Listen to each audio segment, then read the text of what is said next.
అందరికీ నమస్తే. ఆంధ్రప్రభ ఛానల్కు స్వాగతం. నేను మీ సంతోషి.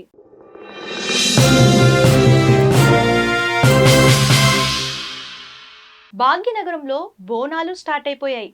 అంటే ఇప్పుడు ఈ నెల అంతా చూసుకున్నట్లయితే ఈ బోనాల సందడి అనేది ఉంటుంది. ఈ బోనాల్లో ముఖ్యంగా మనకి గుర్తొచ్చేది జోగినులు, శివసత్తులు, పోతురాజులు. అసలు ఈ బోనాలు ఎప్పుడు స్టార్ట్ అయ్యాయి? అసలు ఈ బోనాల్లో జోగినులకు ఎందుకంత ప్రత్యేక స్థానం ఉంది? దీని గురించి మనతో వివరించడానికి 6 సంవత్సరాల నుంచి రంగం చెప్తున్న జోగిని అనురాధ గారు మనతో పాటు ఉన్నారు. ఆవిడని అడిగి పూర్తిపరాలు తెలుసుకుందాం. నమస్తే అమ్మా. నమస్తే అండి.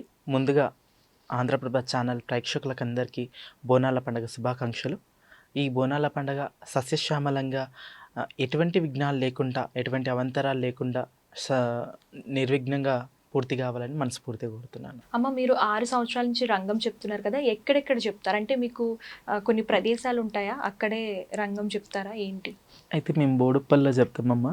బోడుప్పల్లో ప్లస్ లంగరావుస్, దూద్బౌలి, మళ్ళీ గోల్కొండ, మళ్ళీ ఇంకోటి ఏంటంటే ఇక్కడ మల్లాపూర్, మౌలాలి, వివిధ రకాల ప్లేసెస్ ఇంకా ఉన్నాయి అన్నమాట. అక్కడక్కడ ఎక్కుతుంటాం, ఇంకా చెప్తుంటాము. అంటే రంగం ఎక్కేటందుకు కూడా అంటే ఆ ప్లేస్లు గురువుల పరంపర అంటే ఒక 6 generations నుంచి వస్తుంది కొంతమందికి, లేదంటే గురువుల ద్వారా. అంటే ఇప్పుడు తరతరాలుగా ఒక గురువు దిగిపోయినాక ఇంకో వేరే వాళ్ళు ఎక్కడము అటువంటిది చేస్తుంటారు అనమాట. మా గురువుది మాకు వచ్చింది, ఇక మేము ఎక్కుతున్నాం. ఇంకా ఓకే, అసలు బోనం ఎలా తయారు చేస్తారమ్మా? మొదటి బోనం మీరే తయారు చేస్తారు కదా, సో అది ఎలా తయారు చేస్తారు? అమ్మవారికి భక్తి శ్రద్ధలతోటి అసలైతే 7 ఇండ్ల జోగు అడగాలి. 7 ఇండ్ల జోగు అడిగి అమ్మవారికి, అంటే 7 ఇండ్ల జోగు అంటే 7 ఇంట్లల్లో, అంటే 7 ఇండ్లల్లో భిక్షాటన చేసి ప్రతి ఒక్క ఇంట్లో బియ్యము ధాన్యం ఏదైతే ఇస్తారో వాళ్ళు అది తీసుకొని నిష్ట నియమంతో, అంటే మనం తుప్పిర్లు పడకుండా కూడా అది అమ్మవారి భోజనం తయారు చేసేటప్పుడు అంత జాగ్రత్తగా నిష్టతోని ఉండాలన్నమాట. తలంటు స్నానం చేసుకొని మనము మాట్లాడొద్దన్నమాట.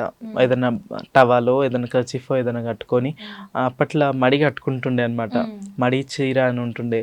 ఇప్పట్లో ఈ కాలంలో ఎవరు పాటిస్తలేరు కాబట్టి కొన్ని చిన్న చిన్న చిట్కాలు పాటించుకుంటే మాత్రానికి సంతోషం అవుతుంది. అమ్మవారికి అన్నం వండేటప్పుడు తుప్పిర్లు పడకుండా వండండి. ఇంకోటి ఏంటంటే తొక్కుట్లా అక్కడిక్కడ పెట్టకండి. మంచి జాగలో, శుభ్రమైన జాగలో ఇల్లు కూడా శుభ్రం చేసుకొని నీట్గా అమ్మవారికి ఒక కుండలో, మట్టి కుండలో వండడానికి ప్రయత్నం చేయండి. లేదంటే మీరు సపరేట్గా ఏదైతే అమ్మవారి కోసమే మీరు కేటాయిస్తారో, ఏదైనా సర్వ్ అయినా సరే, ఏదైనా ఇంకోటి కుండ అయినా సరే, బంగారం అయినా సరే, వెండి అయినా సరే, ప్రత్యేకంగా అమ్మవారికి గురించి కేటాయించిన దాంట్లోనే మనం వండుకొని అమ్మవారికి నైవేద్యం సమర్పించుకుంటే బాగుంటుంది. అయితే వివిధ రకాలుగా నైవేద్యాలు, పచ్చన్నమైనా సరే, బెల్లన్నమైనా సరే, పాల పరమాన్నం, లేకుంటే హల్వా పూరి ఆకుకూర అంటే కలగూర అంటారు కదా, ఆ రకరకాల కూరగాయలు, అంటే మనం సమర్పించుకున్నాం కానీ తల్లికి భక్తి శ్రద్ధలతోటి మనం సమర్పించుకుంటే ఆ తల్లి కూడా స్వీకరిస్తుంది. అమ్మవారు మనము అంటే మీరు ఏం భోజనం పెట్టారు అవన్నీ చూడదన్నమాట. మన నిష్ఠ నియమము, మన కల్మషం లేని మనసుతోటి ఏదైతే మనము బెల్లం పెట్టినా కానీ, లేకపోతే పాలు పోసినా కానీ, మనం మనస్ఫూర్తిగా మనం ఏం తీసుకెళ్ళి పెట్టినా కానీ అది సూక్ష్మ రూపంలో అమ్మవారు, అంటే కనిపించకుండా సూక్ష్మ రూపం అంటే చిన్న రూపంలో ఏదో ఒక రూపంలో అమ్మవారు వస్తుంది, అది స్వీకరించి మన మనోవాంఛాలు ఫలసిద్ధిరిస్తుంది అనమాట. అంటే మన మనసులో ఉన్న కోరికలు కూడా నెరవేరడానికి అవకాశం ఉంటుంది అనమాట. అంటే ఇప్పుడు చాలా మంది గవ్వలు వేసుకుంటారు కదా మెడలో, అవి ఎందుకు వేసుకుంటారు అసలు? అయితే ఆ సమయంలో అమ్మవారు ఎప్పుడైతే అమ్మవారు ఉద్భవించిందో, రేణుకాదేవి ఉద్భవించిందో, ఆమెకు గవ్వలంటే చాలా ఇష్టం అనమాట. ఇవన్నీ సముద్రంలో నుంచి వస్తాయి కాబట్టి. అయితే లక్ష్మీ ఇది ఉన్నోడైనా సరే, లేనోడైనా సరే, అంటే గవ్వలు అనేటివి మాకు అమ్మవారి స్వరూపం లెక్క మేము భావిస్తాం. భావించి అమ్మవారు గవ్వలెల్లమ్మ రేణుకెళ్ళమ్మ అంటారు కాబట్టి గవ్వ దర్శనాలల్లో గావురాలెల్లమ్మ పుట్టల్లో పుట్టింది పుత్తడి బొమ్మ అని అంటారు కదా, అట్లా గవ్వలల్లో ఆమె నిజ స్వరూపం, ఆమె రూపం ప్రతిరూపం ఉంటుంది కాబట్టి ఆమెని మేము మనసారా మొక్కి ఆ గవ్వలని ధరిస్తుంటాం అనమాట. ఆ గవ్వలు అంటే చాలా విశిష్టత అనమాట. అంటే మీరు చూసుకున్నట్టయితే ఇప్పుడు ఎన్ని సొమ్ములు వేసింది ఒక ఎత్తు ఉంటుంది. బల్కంపేటలో మీరు ప్రతి ఒక్క శివశక్తుల మెడలల్లో గవ దర్శనాలు ఉంటాయి కాబట్టి ఆ కళనే వేరే ఉంటుంది. ఆ నిజంగా అమ్మవారిని చూస్తున్నట్టు అనిపిస్తుంది అనమాట. ఎన్ని సొమ్ములు వేసినా ఒక ఎత్తు, గవ్వలు వేసింది ఒక ఎత్తు అనమాట. కాబట్టి గవ్వలు వేస్తారు, ఇది చేస్తారు అనమాట. అలాగే చేతిలో కూడా వీరగోల పట్టుకొని ఉంటారు కదా, సో అది ఎందుకు? అయితే ఇప్పుడు అమ్మవార్లకు అంటే మనం 18 శక్తిపీఠాలు అయినా సరే, అమ్మవార్లు 7 అక్కచెల్లెలు అయినా సరే, ప్రతి ఒక్కళ్ళ చేతిలో అమ్మవారు దుష్ట శిక్షణ శిష్ట రక్షణ చేయడానికి ప్రతి ఒక్కరికి ఆయుధం అనేది ఉంటుంది అనమాట. మా చేతిలో కూడా వీరగోళ అంటే ఆయుధం. అంటే అది మా ఆయుధాలు మళ్ళీ వేరే వాళ్ళకు కూడా ఇవ్వమన్నమాట. వాళ్ళ ఆయుధాలు మాకు కూడా ఇవ్వరు. మాకు ఒక ఆయుధం అన్నమాట. అది ఆయుధం మా చేతిలో ఉన్నది అంటే మహాశక్తివంతమైనది.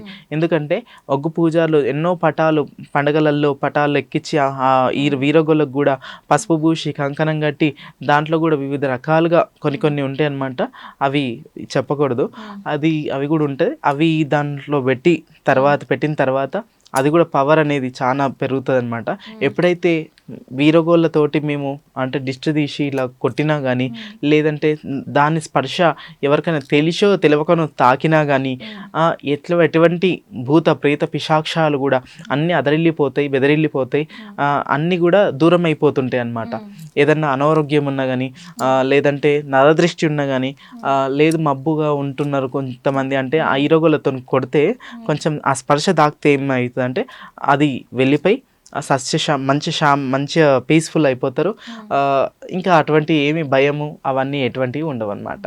చాలా ధన్యవాదాలండి. మా ఆంధ్రప్రభ స్టూడియోకి విచ్చేసి బోనాల ప్రత్యేకత గురించి అలాగే జోగుల గురించి చాలా చక్కగా వివరించారు. చాలా ధన్యవాదాలు. Thank you.